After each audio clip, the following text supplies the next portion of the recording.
പാതിരാവിന്റെ പഴുതിൽ മക്കയും മദീനയും ലോകവും മുഴുവനും കോർക്കം വലിച്ചുറങ്ങിക്കിടക്കുന്ന നേരത്ത് അതാ ഒരു ചെറിയ വിളക്ക് കത്തിച്ചു വെച്ചൊരു കുടിലിന്റെ ഓരത്തിരുന്ന പ്രായമുള്ള ഉമ്മയാണ് പാടുന്നത്. ആൽബം സോങ് അല്ല, ഫിലിം പാട്ടല്ല, ഏതൊക്കെയോ പുതിയ പരിഷ്കരണ മാപ്പിളപ്പാട്ടുകാരന്മാർ കൊണ്ടുവന്ന തോന്നിവാസങ്ങളല്ല. على محمد صلاة الأبرار صلى عليه طيبون الأخيار قد كنت طوعا من بكى بالأسحار يا ليت سيري والمنايا أطوار وفاطاي പോയ നബിയല്ലോ, മദീനത്തെ മറപട്ട് കിടക്കുന്ന പുന്നാര ഹബീബില്ലയോ, ആ റസൂലുള്ളാഹിന്റെ മദഹുകൾ പാടുകയാണ്. അവിടുത്തെ പേരിൽ പാതിരാ നേരത്ത് ഉണർന്നിരുന്നിട്ട് സ്വലാത്ത് സലാമുകൾ മെസ്സേജ് സെൻഡ് ചെയ്യുകയാണ്.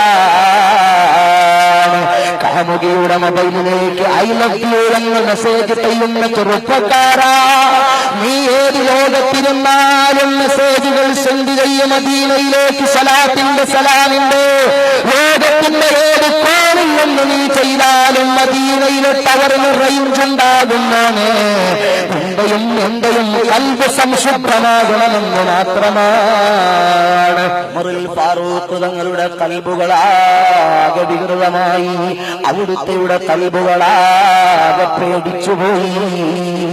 ഹബീബിന്റെ ഓർമ്മകൾ അവിടുത്തെ മനസ്സുകളിലേക്ക് അരിച്ചെത്തിപ്പോയി.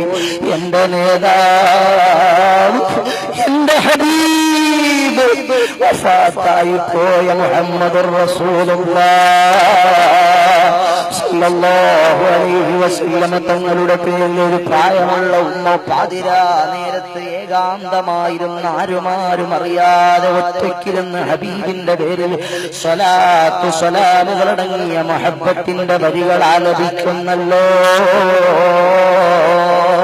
ഇതാ ചാരത്തിരുന്നിട്ട് കേട്ട് കേട്ട് വിങ്ങി വിങ്ങി പൊട്ടി പൊട്ടി ഒരു കുഞ്ഞിനെ പോലെ കരഞ്ഞുപോയി. ഗദ്ഗതങ്ങളും വിതുമ്പലുകളും ഇങ്ങനെ ഉയർച്ചയിലായപ്പോൾ ഉമ്മ പാട്ട് നിർത്തി. ഉമ്മ കണ്ണൂറന്നു നോക്കി, ആരാണ് പാതിരാത്രിയിൽ എന്റെ ഉമ്മറപ്പടിയിൽ വന്നിട്ട് കരയുന്നത്? മോനെ, നീ ആരാണ്? എന്റെ പാതിരാ നേരത്തെ എന്റെ വീട്ടിൽ കിടന്നു വന്നിട്ട് കരയുന്നതെന്തിനെ? നീ എവിടുത്തുകാരനാ മോനെ? നിന്നെ ആരാണ് ഇങ്ങോട്ട് പറഞ്ഞു വിട്ടത്? ആ സമയത്ത് അവിടുന്ന് പറഞ്ഞു, ഉമ്മ, ഞാൻ ഉമർ ഇബ്നുൽ ഖത്താബാണ്. ആലോചിച്ചു നോക്കൂ സഹോദരങ്ങളെ, ഉമർ ഇബ്നുൽ ഖത്താബ് തങ്ങൾ പറയുന്നു, എനിക്ക് വേണ്ടി ഒന്ന് ഖുർആൻ തരുമോ ഉമ്മ?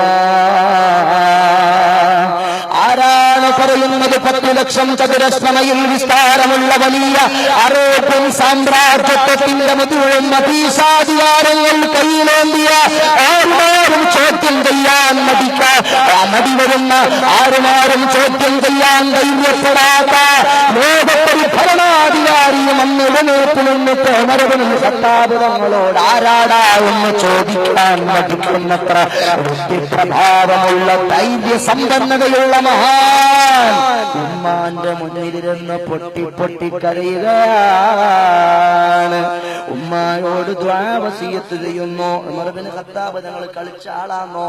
ചെറിയ ആളാണോ? അല്ല. സ്വർഗത്തിൽ പാസ്പോർട്ടും വിസയും എല്ലാം അടിച്ച് കയ്യിൽ കിട്ടിയ, ടിക്കറ്റ് കയ്യിൽ കിട്ടിയ, സീറ്റ് റിസർവ് ചെയ്തയാളാണ്.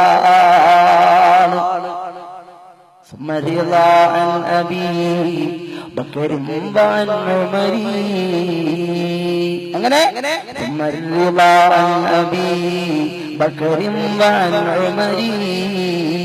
അശ്റത്തുൽ മുബസ്സിരീങ്ങളിൽ രണ്ടാമത്തെ മഹാനാണ്. അവിടുന്ന് ആരോട് ദുആ വസിയത്ത് ചെയ്യുന്നു? ഹബീബായ നബിയുടെ മദ്ഹ് ചൊല്ലുന്ന ഒരു പാവപ്പെട്ട പ്രായമുള്ള ഉമ്മാമയോട് ആ സമയത്തുള്ള ദുആരൊന്നു കൊടുത്തു. ഹൽ തജ്മുനി യാ ഹബീബി അദ്ദാർ വഉമറ ഫഗ്ഫിർലഹു യാ ഗഫാർ. ഹൽ തജ്മുനി യാ ഹബീബി അദ്ദാർ വഉമറ فاغفر له يا غفار. പടച്ചവനെ ഉമർ ഇബ്നുൽ ഖത്താബിന് നീ ബറക്കത്ത് ചെയ്യണം.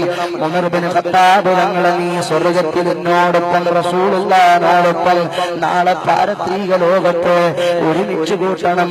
ഉമർ ഇബ്നുൽ ഖത്താബ് തങ്ങളെ അവിടത്തേക്ക് പുറത്തു കൊടുക്കണം. അല്ലാഹ് അസ്അലുക അൻ തദ്ഖുലനി മഅകുമാ, നമുക്കൊപ്പം ഹബീബിനോടൊപ്പം സ്വർഗ്ഗത്തിൽ കടക്കാനെന്ന് എനിക്ക് വേണ്ടി ദുആരക്കുമോ ഉമ്മ. എന്തൊരു മഹത്വമാണ് എന്റെ പ്രിയപ്പെട്ട മുഅ്മിനീങ്ങളെ, ഇതെന്തൊരു മഹത്വമാണ്. അതുകൊണ്ട് എന്റെ പ്രിയപ്പെട്ട ഉമ്മമാർ, എന്റെ പ്രിയപ്പെട്ട സഹോദരിമാർ, എല്ലാവരും ആലോചിക്കേണ്ട വിഷയം, എല്ലാവരെക്കാളും സ്നേഹം ഹബീബിന് കൊടുക്കണം. അവിടുത്തെയുടെ പേരിൽ സ്വലാത്ത് സലാമുകൾ ചൊല്ലണം. നബിയോട് സ്നേഹം, നബിയോട് സ്നേഹം വേണ്ടതും ഫർളല്ലേ. ഈമാന്റെ പൂർണ്ണത തന്നെയും അതിലല്ലേ. പടയിൽ ശഹീദാകുന്നതും വലുതല്ലേ. അതിലഫ്ളലാണീ സ്നേഹവും എന്നല്ലേ. ബദറിന്റെ രണാങ്കണത്തിൽ, ഉഹദിന്റെ രണാങ്കണത്തിൽ, ഹന്തക്കിന്റെയും ഖൈബറിന്റെയും രണാങ്കണങ്ങളിൽ പോരടിക്കുന്നതിനേക്കാളും ശ്രേഷ്ഠത സ്വലാത്തുണ്ടെന്ന് ഇമ്മത്തുകൾ രേഖപ്പെടുത്തിപ്പോയി. അള്ളാഹുവിന്റെ മാർഗത്തിൽ പടയോട്ടം നടത്തുന്നതിനേക്കാളും ഹബീബിനോട് സ്നേഹം വേണം മുഅ്മിനുകളെ. അതിനേക്കാളും ശ്രേഷ്ഠതയാ സ്വലാത്തിനുണ്ടെന്ന് പറഞ്ഞു. ഈന്തപ്പനത്തടി കരഞ്ഞതും ഹഖല്ലേ. തിരുനബി ഒഴിഞ്ഞതിൽ നിന്ന് പോയതിലല്ലേ.